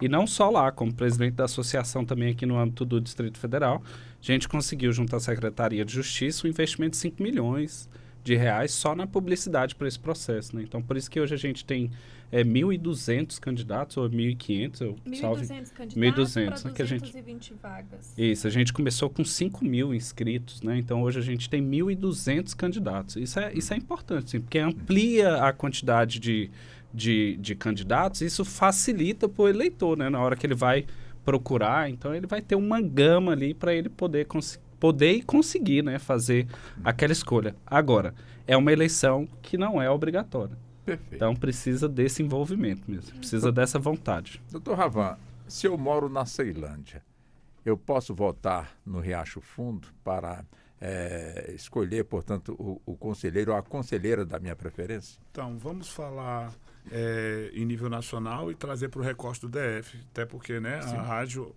como é que funcionou todo o processo de escolha, né? A gente, por ser professor, hoje eu tenho 300 alunos concorrendo aí a Conselho Tutelar, né, em Brasília toda. Dei aula aqui para as pessoas procurassem se preparar, mas sem conhecer como que ia ser a votação, tudo isso, aí veio esse momento. Aí como é que está? Para a eleição comum, nós temos, né, uma cultura. Eu já sei onde eu voto desde os meus 16 anos. Eleição mesma comum escola. para Deputado, senador, governador, todos nós sabemos onde nós votamos. Sabendo da nossa Porque sessão. já é uma cultura, é onde o pessoal da cidade que já não vai... Não, doutor, o senhor voltou, como é que você está? É um mecanismo de rever as pessoas. E aí temos a lei eleitoral e resoluções do TSE transmitidas aos TRS que fazem realmente uma eleição muito unificada nesse ponto. Para o Conselho Tutelar, a eleição ainda está caminhando. A lei fala de um processo de escolha unificado em uma só data no território nacional. Por vezes dá problema e algumas têm que acontecer fora dessa data. Primeiro ponto. Quem é que escolhe a população? É a população do município. Legal. Então, vou botar aí no Brasil afora um município qualquer. Vou pegar aqui o exemplo do município que eu conheço. Uberlândia, que é um município grande, um dos maiores do país. Uberlândia, está lá o local. O local de votar no Conselho Tutelar não é necessariamente o mesmo que você vota para governador, para prefeito, para deputado. Porque nem existia essa obrigatoriedade de se utilizar o sistema eleitoral do TSE e TRE. Já teve momento que quem escolhia o Conselho Tutelar eram presidentes de ONGs. Já teve momento, ainda tem. Uberlândia ainda tem eleição indireta, você Ainda acredita? está lá, eu citei o local sem A querer. eleição é indireta, não Peguei é na direta. poeira. Citei sem querer. Uberlandense, estamos juntos. Olha só. Uberlândia aí dando um exemplo que não é bom. Um exemplo que fere a democracia participativa, que a democracia participativa ela vai para o povo. Só que em alguns momentos, presidentes das antigas ONGs, que hoje a gente chama de OSC, Organização da Sociedade Civil, eles que vão votar para escolher. E aí teve local que é um processo de escolha. Se naquele município o Conselho Municipal decidir que o processo de escolha é só prova e nem votação vai ter, pode. Porque lá não diz o termo eleição. O termo é processo de escolha. O termo não é reeleição. O termo é recondução. Quando eu saio uma vez e volto novamente a ser conselheiro. Então já deu margem para ser diferente. Aí o que coube a quem resolver esse problema? Como o próprio Gustavo participa, existe um fórum nacional onde conselheiros do país todo debatem e nós temos o CONANDA, o Conselho Nacional dos Direitos da Criança, temos os conselhos de município, de estado e do DF, que é metade da população, metade do governo, que vão decidir sobre a política pública. E aí são pesquisadores, estudiosos, aí entram as universidades, os professores, né? Toda uma gama de debate. Aí criou-se a ideia de que normatizar a eleição por meio de resolução. Tem uma resolução de número 231 do CONANDA que diz o que pode e o que não pode na eleição de Conselho Tutelar. Veio a resolução em Brasília, a 106, cada município tem uma normativa. Nessa resolução não saiu dizendo qual é a escola. Por quê? Porque como a eleição de Conselho Tutelar é menor e não é obrigatória, eles não vão usar a mesma quantidade. Então eles pegam ali 6, 5 sessões, canalizam para um local só. Geralmente é onde tem mais movimento. Aí, essa escolha não se sabe. Eu vou falar pelo DF. No período que eu fui candidato, eu tive uma sorte abençoada com Deus que colocaram a escola na minha rua. Aí, se eu perdesse ali, é porque, de fato, eu não tinha nem que estar candidato. Ninguém né? pediu a impugnação do senhor, não? Aí tentaram, né? Mas aí foi meu sorte também. Sim, você não pediu para ser lá. Não foi. Aí, na outra que eu torci para ser lá, tiraram de lá. Colocaram 3 quilômetros da minha casa. Isso prejudica, porque para a pessoa sair, nem a namorada da gente quer sair 3 quilômetros para ir votar na gente. Então, nós temos um problema que eles pegam 5 sessões, 6, levam para uma só. Então, tem pessoas que conseguem votar muito próximo de casa, mas tem pessoas que ficam 3, 4, não pode dar carona, Não pode ter É como se transporte. fosse um processo normal. Um processo normal. Tem que ter uma idoneidade, né? Não pode haver nenhuma compra de voto, nenhuma Tem promessa. todas as vedações. Essas resoluções que eu citei, elas vedam campanha dentro de igreja, campanha dentro de ONG, que é a OSC, campanha os animais de parlamentares, de empresários, de empresa não tem carro de som, não pode pedir voto, não pode dar carona, Mas nas redes sociais, pode formar grupo? só não pode pagar. Pode usar a sua rede social. Tem um amigo lá Pode que é blogueiro impulsionar. famoso. Eu não posso ir lá e pagar o... Não vou falar aqui as redes, né, para não fazer propaganda, as redes conhecidas que chamam impulsionamento.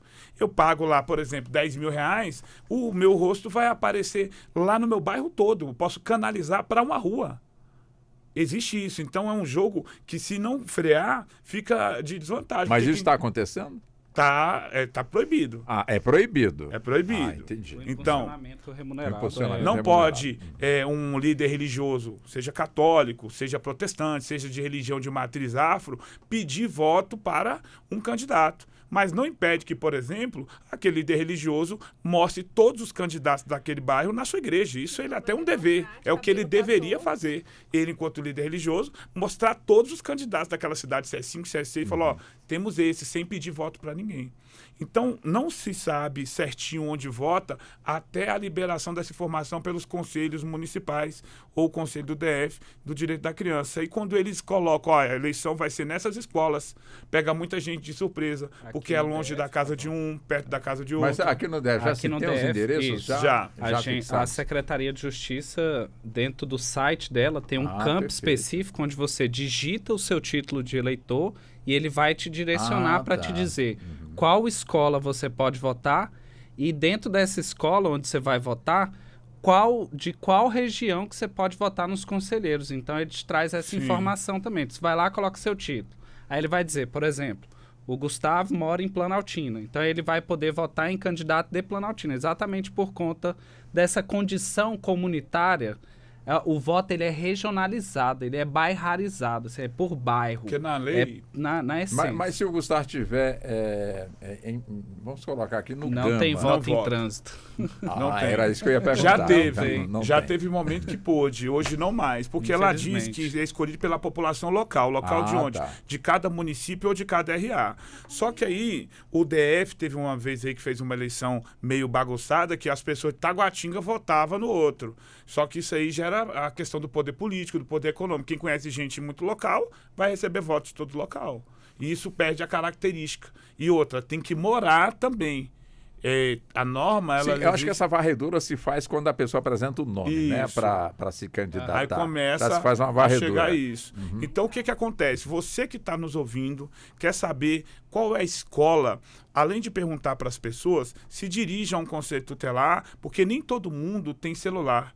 O público idoso, por exemplo, não utiliza celular.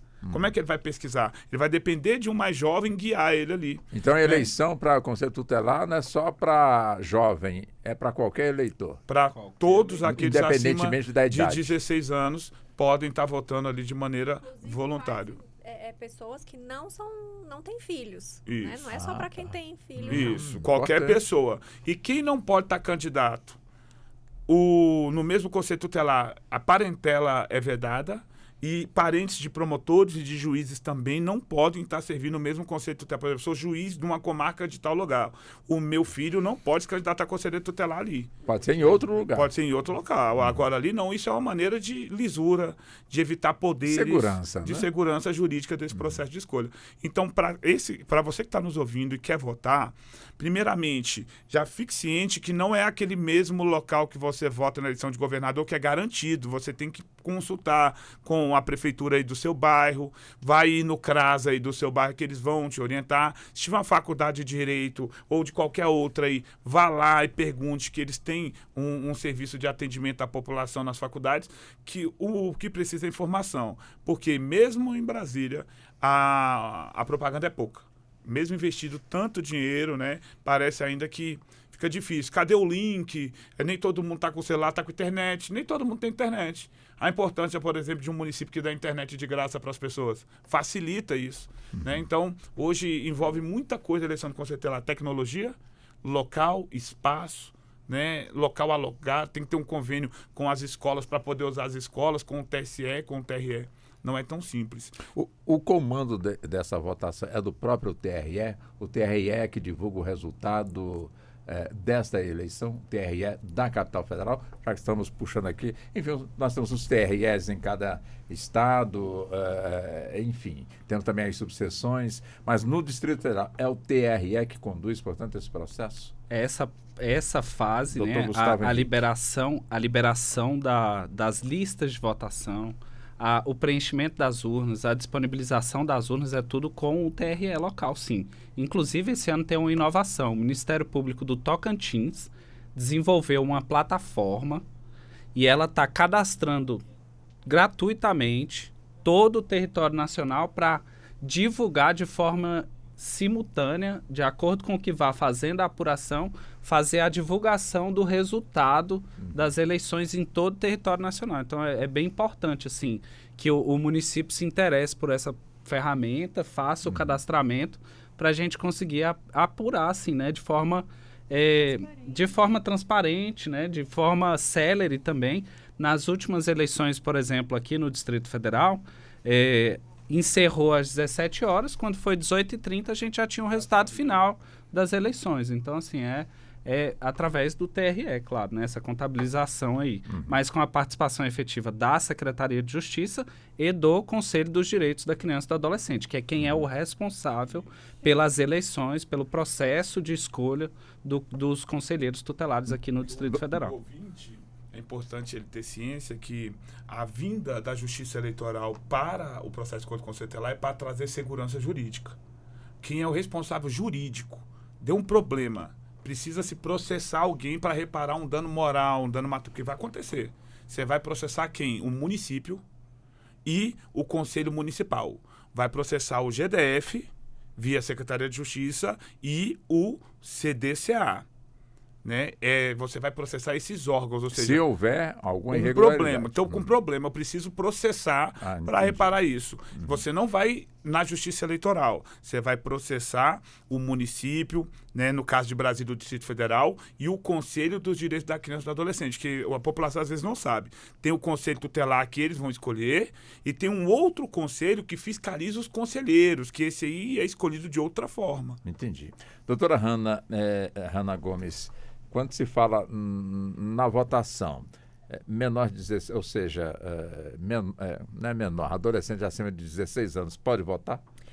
Também, se ele tiver o título? Sim, tendo o título de eleitor, já como cidadão e tendo todos os seus direitos políticos, no pleno exercício dos seus direitos políticos, ele pode sim participar do pleito, tendo seu título de eleitor, comparecer nas urnas, e com documento de identidade também, um documento com foto para poder se identificar, porque o nosso título de eleitor não tem a nossa foto, né? É um outro documento, sim. Mas pode sim. E aí ele vai exercer ali o seu direito de cidadão.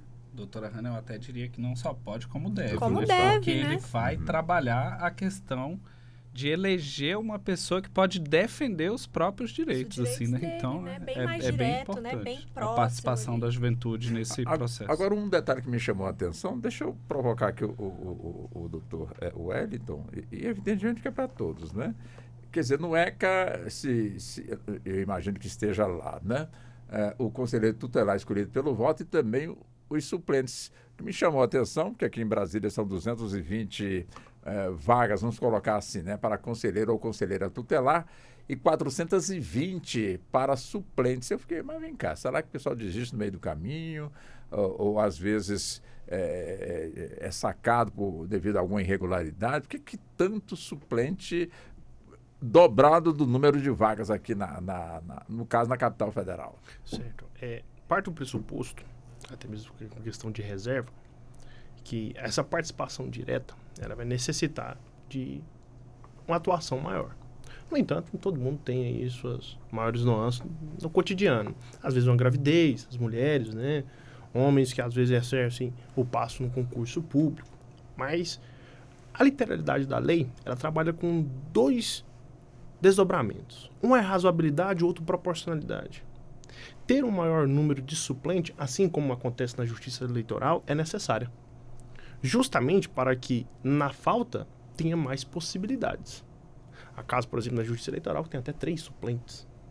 Já do Conselho, o que a gente enxerga, eu acompanho mais, não aqui no Distrito Federal, mas sim do estado vizinho Goiás, que vez ou outra algumas pessoas falam, doutor, eu imaginava que era uma coisa.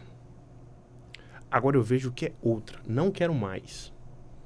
Vejo ele, o doutor Gustavo deve me passar por isso, né? Não quero mais. Por quê? É um sistema. A gente volta novamente para essa premissa. Quando o eleito ele consegue vislumbrar todo o sistema e ele entende que não é difícil, mas que é complexo o sistema, normalmente ele assusta. Aí ele pede, a gente pega como paralelo lá no direito das coisas, o síndico. Quando ele entende que o síndico tem que prestar contas, que ele tem uma responsabilidade objetiva. Eu até volto com a devida vênia, repetir isso. A responsabilidade do conselheiro ela é objetiva. Existe uma premissa onde o particular ele pode fazer tudo que a lei não o proíbe ou não o veda. Mas aquele que está sob o serviço do Estado, sob a fiscalização do Estado, ele só pode realizar aquilo que a lei o autoriza.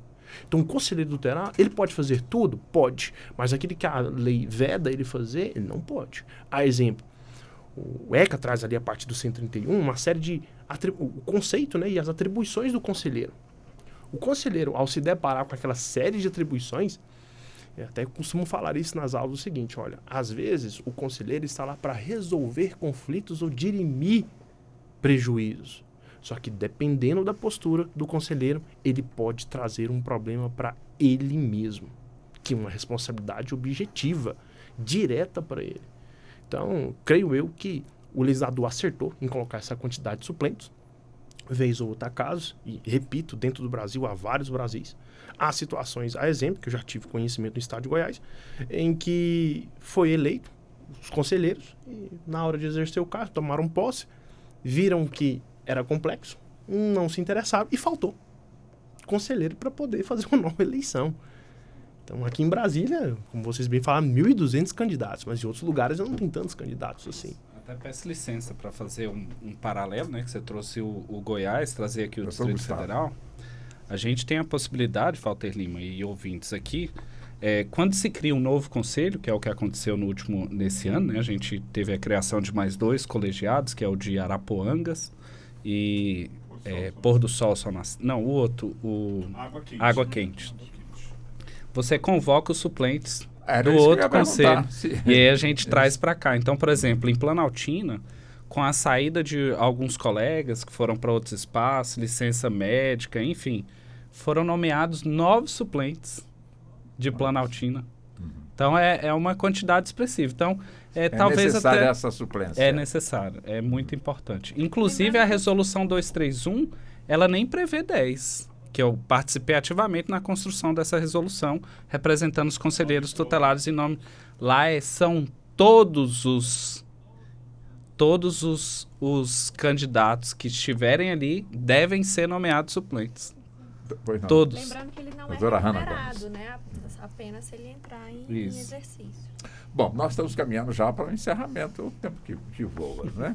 Então, nós vamos aqui com um minuto e pouquinho e meio, no máximo, para cada um dos nossos convidados. Começa com o senhor, doutor Ravan Leão, e já agradecendo pela gentileza de estar conosco aqui nos estúdios da Rádio Justiça. Primeiramente, é sempre uma satisfação estar aqui, né, debatendo temas relevantes, né, sobretudo ligado à infância e juventude. Conhecer colegas aí, operadores do direito aí, formadores, né, de operadores do direito, como os professores que estão, o doutor Wellington, a doutora Hanna. Gustavo é conhecido, é amigo nosso aí da luta pela infância aí de anos, né? E assim, o que eu posso deixar de mensagem para a população? Novamente, domingo, faça a sua parte. Aquele que não participa da política corre risco de ser dominado por pessoas de má índole. Né? Isso é um pensamento aí de filósofos e é uma realidade.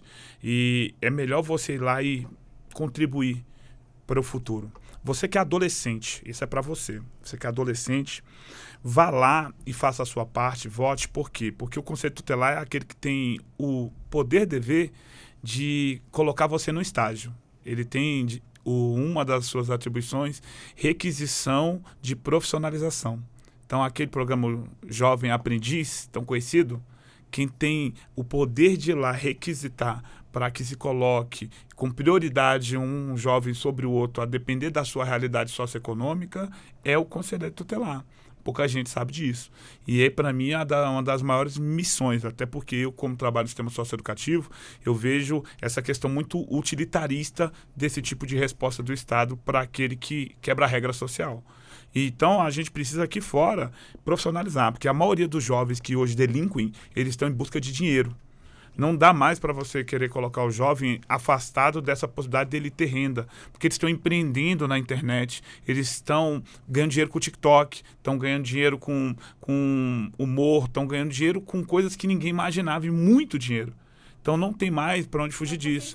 A gente precisa adequar esse desejo dessa juventude em vencer com a necessidade de prepará-los para o mundo acadêmico com a escola. Então a votação dia 1º é muito importante, e o que a gente pode deixar de mensagem final para você que está aí candidato a conselheiro tutelar, saiba que você está recebendo o que a doutrina chama de um cargo honorífico.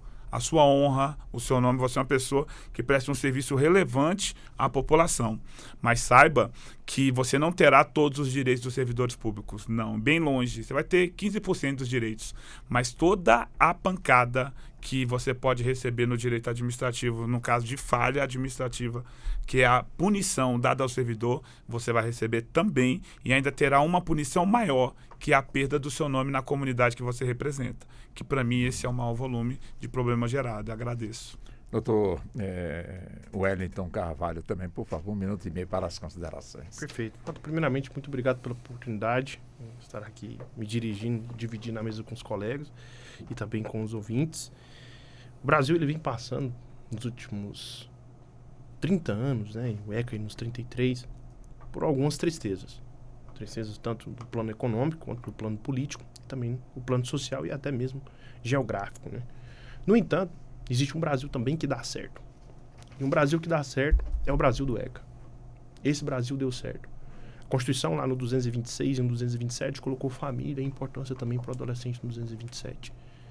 E num plano a gente tem uma legislação boa, como eu havia dito anteriormente, mas é uma legislação que deu certo e a história nos provou isso. Me recordo muito bem que ali no fim da década de 90 era muito comum crianças deixadas à mercê, até mesmo pelo próprio Estado. Me recordo o uso de entorpecente, a cola de sapato, o uso de thinner. Isso diminuiu muito. A gente via notícias lá no Sudoeste, no caso de FEBEM e etc., com o desenvolvimento da democracia, com o desenvolvimento do país e principalmente com a aplicação do ECA, isso teve uma nova cara. Ainda não estamos numa plenitude do ECA, mas a gente, com o trabalho mútuo do cidadão, eu mudando, o ouvinte mudando, nós mudando, a sociedade como um todo mudando, a gente vai conseguir encarar que é um problema real e também desenvolver as crianças e adolescentes que nada mais que vão nos substituir. Então, ouvintes, todos, fiquemos alegres com o ECA. Deu certo, continua dando certo e espero eu que Deus nos dê vida a gente alcançar aí essa plenitude dele. Muito obrigado. Doutor Gustavo Henrique também, por favor, 1 minutinho para as considerações finais. Tenho que, em primeiro lugar, agradecer, né, a nossa produtora, Ana Cláudia Possati. Tenho que agradecer o espaço, Walter Lima. Inclusive, um tio meu mandou mensagem, que eu lembro do Walter Lima da época de 70. Ah, que bom. Um abração também para o tio. O tio Nivaldo. Então, assim, agradecer esse espaço, principalmente pelo tema, né? A gente está à véspera de uma eleição e é muito importante, assim, isso demonstra que a Rádio Justiça também está imbuída, né, Claro, dentro dessa questão, dentro dessa doutrina da proteção integral, está exercendo o seu papel dentro desse reloginho cheio de peças para que a coisa funcione. E como o doutor me antecedeu, a coisa está funcionando. E para isso eu queria citar o Françoel Cruz, que é um escritor baiano, que tem uma fala muito interessante, né? Que ele sempre vai dizer que para quem já foi servente de pedreiro na vida, tudo é construção. Para quem é servente de pedreiro, tudo na vida é construção. E com ECA não é diferente. A gente não vai conseguir atingir o ápice do ECA da noite para o dia, em apenas 33 anos. Mas a gente tem caminhado a passos largos para sua implementação de fato e de direito e em todas as possibilidades possíveis, né? Então, o Estatuto da Criança e do Adolescente é importante, o Conselho Tutelar é extremamente importante e a gente caminha para que esse órgão traga para a população a participação mais efetiva. A gente está caminhando para a construção de audiências públicas junto às comunidades, para identificação dos serviços que estão ali em torno. Então, acreditem nessa ferramenta. É uma ferramenta muito importante de luta em defesa dos direitos da criança e do adolescente. Uma boa tarde a todos e todas. Muito obrigado também. Obrigado aos ouvintes. Doutora Hanna Gomes, também 1 minuto e meio para as considerações finais, doutora Hanna. Obrigada, Walter. Hanna com H. Hanna com H. Tá certo. Quero agradecer a participação, o convite para a gente debater esse tema tão importante. A parceria aqui dos colegas, com certeza que eu aprendi muito ouvindo cada um de vocês. E tenho certeza que a nossa audiência também. Walter, eu queria deixar uma mensagem sobre uma frase que você repetiu muito quando você nos questionava. O pai não pode mais educar o filho, como se o Conselho Tutelar fosse um interventor dentro dessa família. Esse educar que eu percebi muito na minha advocacia, no meu voluntariado, é o bater. Como se educar fosse bater. Né? O pai vê o Conselho Tutelar como aquela mão que segura o cinto que vai descer. E, de fato, bater não é educar. E realmente o conselheiro tutelar, ele vem com essa obrigação de zelar pela garantia e pelos direitos da criança e do adolescente, não interferindo na família, na forma de educar, jamais. As impressões pessoais de um conselheiro, as impressões pessoais daquela pessoa não podem servir ao seu propósito, à sua atuação como conselheiro tutelar.